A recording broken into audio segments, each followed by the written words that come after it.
Welcome to G Fun Facts Online. Today, we are stripping away the science fiction to look at one of the most formidable, invisible barriers to becoming a multi-planetary species. We usually measure the distance to Mars in kilometers, about 225 million of them on average. We think of the cold vacuum, the radiation, and the 6-month journey. But to a physicist, a navigator, or a future colonist, the true distance isn't measured in space. It is measured in time. And I do not just mean the travel time. I mean a fundamental, insidious discrepancy in the passage of reality itself. There is a ghost in the machine of interplanetary exploration. It is a ghost made of pure physics, born from the mind of Albert Einstein. If you were to take two perfectly synchronized atomic clocks, leave one here on Earth, and send the other to the surface of Mars, they would not agree when they met again. The clock on Mars would be running fast. Specifically, it would gain approximately 477 microseconds per day relative to its terrestrial twin. Now, to a human checking a wristwatch, 477 microseconds, that is 0.000477 seconds, is absolutely nothing. It is less than the blink of an eye. It is less than the firing of a single neuron in your brain. But in the realm of high-precision navigation, 477 microseconds is an eternity. Light and radio signals travel at 300 kilometers per millisecond. An error of 477 microseconds translates to a position error of roughly 143 kilometers every single day. If a GPS satellite around Mars ignored this relativistic drift for just 1 week, a colonist asking for directions to the habitat airlock would be guided into the side of a canyon 1,000 kilometers away. This phenomenon is often dubbed the Martian Microsecond. It is not a technical glitch we can patch with software updates. It is a fundamental reality of the universe. As humanity prepares to extend civilization to the Red Planet, we are not just crossing space. We are stepping into a different stream of time.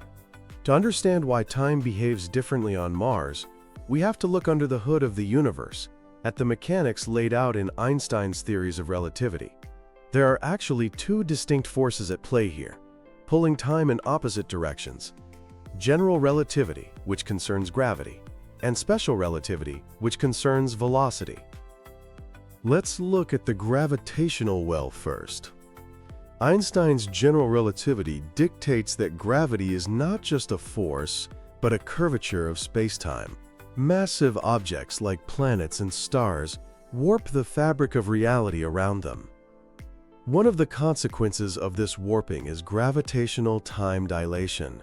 Simply put, clocks tick slower the closer they are to a massive body. The deeper you are in a gravity well, the more dragged out time becomes. Earth is significantly more massive than Mars. Earth has a surface gravity of 9.81 meters per second squared, while Mars sits at 3.71. Because Earth is heavier, it drags on time more than Mars does. If you consider only gravity, a clock on the surface of Mars, sitting in a shallower well, runs faster than a clock on Earth. It is less burdened by gravity. But then you have the second factor, special relativity.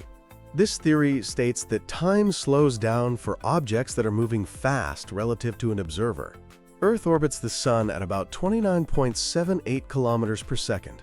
Mars is slower, orbiting at roughly 24.07 kilometers per second. According to special relativity, clocks on the faster-moving Earth should tick slower than clocks on the slower-moving Mars. So we have a tug-of-war.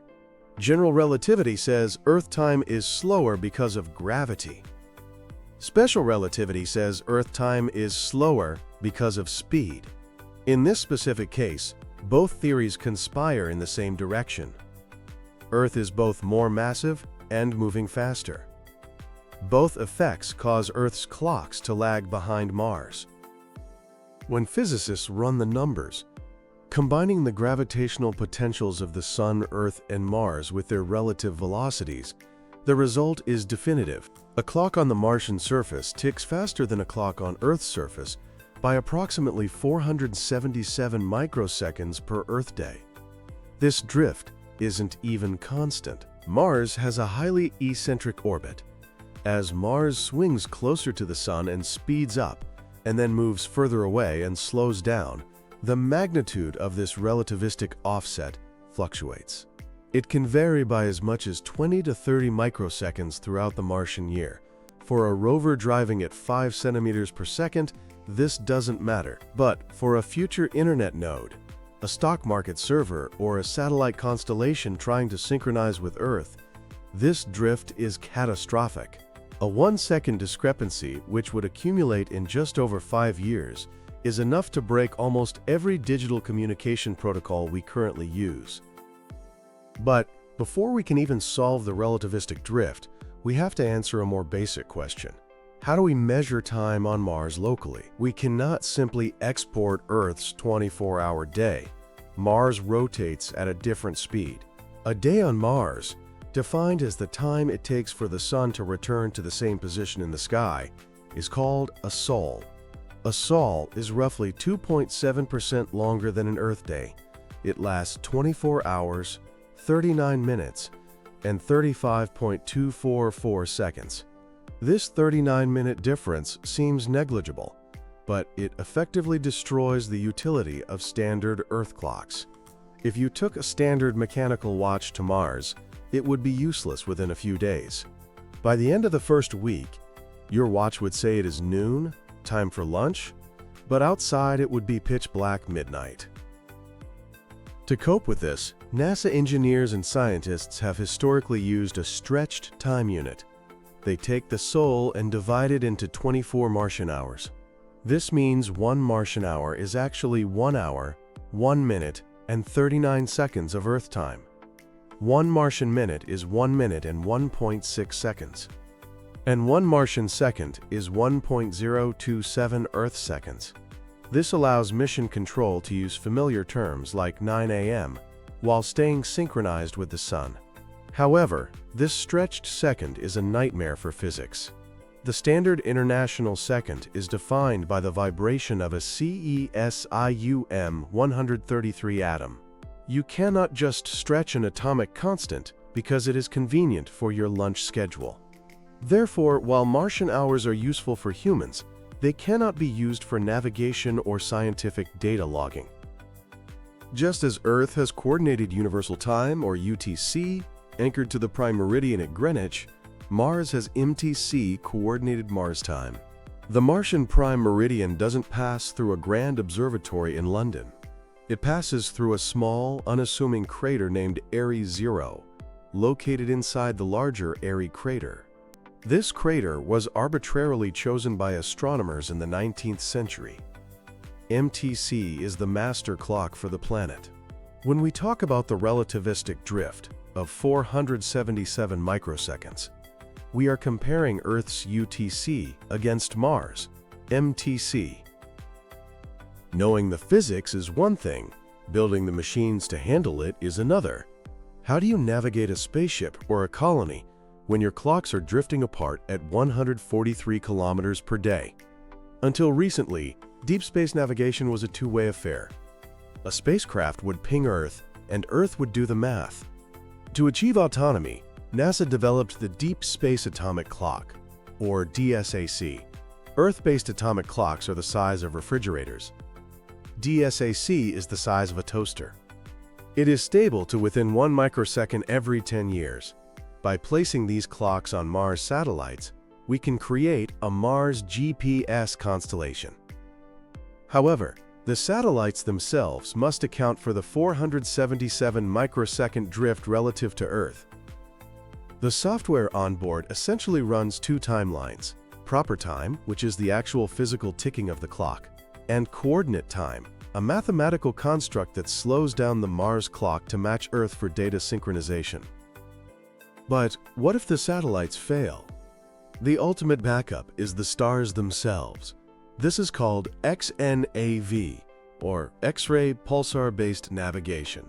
It uses millisecond pulsars, dead stars that spin hundreds of times per second, as celestial lighthouses. By observing the arrival time of pulses from 3 or 4 different pulsars, a ship on Mars can triangulate its position with an accuracy of roughly 5 kilometers. This system is completely immune to the relativistic drift between Earth and Mars because it relies on external galactic reference points. It is the sextant of the 21st century. The time drift also wreaks havoc on the internet. The protocols that run the Earth's web are chatty. They require constant handshakes. With a light speed delay of 4 to 24 minutes between Earth and Mars, a standard connection would time out instantly. The 477 microsecond drift is just the icing on the cake. To solve this, Vint Cerf, one of the fathers of the internet, developed DTN, or Delay/Disruption Tolerant Networking. DTN doesn't care about continuous connections. It uses a store and forward bundle protocol. If a satellite has data for Mars but the link is down, it holds the data. It effectively turns the internet into a highly sophisticated postal service rather than a telephone conversation. While physicists worry about microseconds, biologists worry about minutes. Specifically, the 39 extra minutes in a Martian day. The human body runs on a circadian rhythm, a roughly 24-hour internal cycle. On Earth, the rotation matches our biology. On Mars, the day is 24.65 hours. This is effectively a permanent state of jet lag. Living on Mars is like traveling 2 time zones west every 3 days. Forever. We have actually run this experiment. During the Mars Pathfinder and rover missions, the flight teams at JPL lived on Mars time. When the rover woke up, the scientists had to be at their desks. Because the Martian day drifts relative to Earth, their work shifts rotated constantly. One week they worked 9 a.m. to 5 p.m. A few weeks later, they were working 3 a.m. to 11 a.m. They put black curtains over their windows and wore special Mars watches. The results were brutal. Staff reported high levels of exhaustion. The human body struggles to stretch its cycle to 24.65 hours.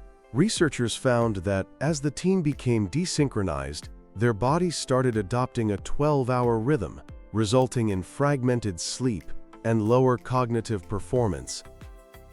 For future colonists actually on Mars, the problem might be easier because the sun will actually rise and set on a 24.65-hour cycle. The powerful signal of natural sunlight will help force their circadian rhythms to stretch. However, experiments suggest that strict lighting controls and blue light therapy will be essential. If a colony is to succeed, it also needs a calendar. You cannot run a society on Sol 453 of mission year 12. The frontrunner for a civil calendar is the Darien calendar, designed by aerospace engineer Thomas Gengale. A Martian year is roughly 687 Earth days, almost twice as long as ours. The Darien calendar splits the year into 24 months of 27 or 28 sols each. It keeps the 7-day week, but crucially, the calendar resets the week at the start of each month. The first day of every month is always a Sunday. This makes scheduling easy, but creates a long weekend effect at the end of the month, where a day is skipped or added. One of the most controversial proposals for daily timekeeping is the time slip. Instead of stretching the second, which breaks physics, some suggest keeping the standard Earth second. You run a standard 24-hour clock, but at midnight, the clock stops. It pauses for 39 minutes and 35 seconds. This is the witching hour. During this time, no official clocks tick. Then, the clock restarts. While poetic, this is a nightmare for computers. It is far more likely that Mars will adopt a fully decimal time or simply accept that their seconds are slightly longer for civil purposes. As we look toward the late 21st century, the divergence of Earth and Mars time will move from a scientific curiosity to a geopolitical reality. Imagine a stock market on Mars. Due to the light speed delay, high-frequency trading with Earth is impossible. Mars will inevitably develop its own independent economy. Contracts specified in years need to specify which year. Banking software will need to handle multi-planetary currency conversion that accounts for the exchange of time duration. By 2040, Mars will likely have its own aerostationary orbit filled with satellites. These satellites will be the gatekeepers of the Martian Microsecond, constantly broadcasting the offset between Earth time and Mars time. Ultimately, the Martian Microsecond is a symbol of independence. As long as a colony relies on Earth for its clock, it is a subordinate outpost. The moment Mars adopts its own prime meridian, its own calendar, and its own time standard, accepting that its reality ticks at a different rate, it becomes a world of its own. Future generations of Martians will find Earth's 24-hour day frantically short. They will look at Earth as a heavy world where time drags in a deep gravity well, while they live in the lighter, faster reality of the red planet. The 477 microseconds that separate us are not an error. They are the heartbeat of a new civilization. When the first child is born on Mars, they will be born into a new time, and for them, Earth will be the one running slow. Thanks for listening to G Fun Facts Online.